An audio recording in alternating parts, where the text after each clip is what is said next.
Ézéchiel, chapitre 47. Il me ramena vers la porte de la maison. Et voici, de l'eau sortait sous le seuil de la maison, à l'orient, car la face de la maison était à l'orient. L'eau descendait sous le côté droit de la maison, au midi de l'autel. Il me conduisit par le chemin de la porte septentrionale, et il me fit faire le tour par dehors jusqu'à l'extérieur de la porte orientale.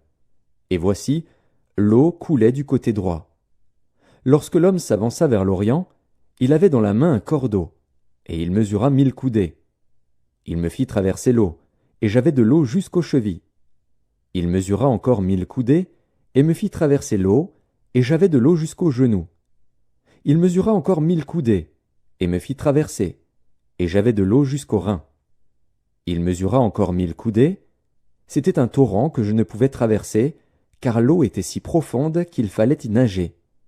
C'était un torrent qu'on ne pouvait traverser. Il me dit, « As-tu vu, fils de l'homme ?»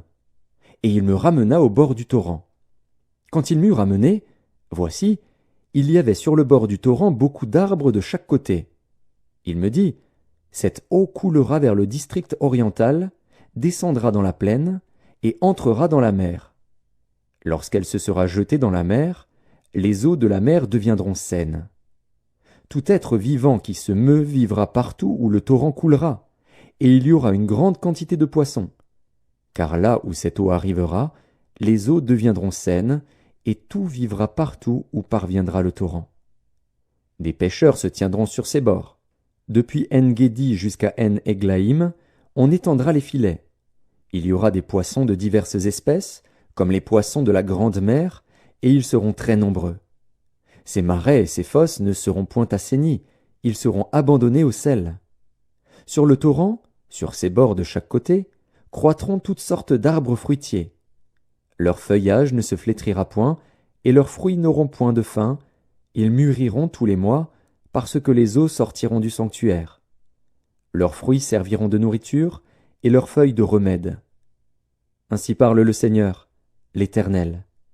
Voici les limites du pays que vous distribuerez en héritage aux 12 tribus d'Israël.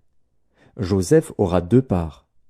Vous en aurez la possession l'un comme l'autre, car j'ai juré, la main levée, de le donner à vos pères. Ce pays vous tombera donc en partage. Voici les limites du pays.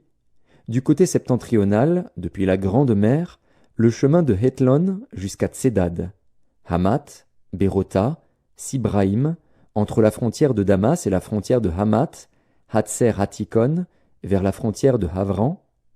Ainsi la limite sera, depuis la mer, Hatsarénon, la frontière de Damas, Tsaphon au nord et la frontière de Hamath. Ce sera le côté septentrional. Le côté oriental sera le Jourdain, entre Havran, Damas et Galaad, et le pays d'Israël. Vous mesurerez depuis la limite septentrionale jusqu'à la mer orientale, ce sera le côté oriental. Le côté méridional, au midi, ira depuis Tamar jusqu'aux eaux de Mériba à Kadès, jusqu'au torrent vers la grande mer. Ce sera le côté méridional. Le côté occidental sera la grande mer. Depuis la limite jusque vis-à-vis de Hamath, ce sera le côté occidental.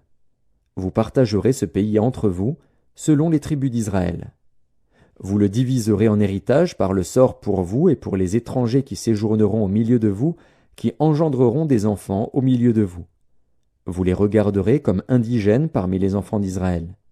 Ils partageront au sort l'héritage avec vous parmi les tribus d'Israël. Vous donnerez à l'étranger son héritage dans la tribu où il séjournera, dit le Seigneur, l'Éternel.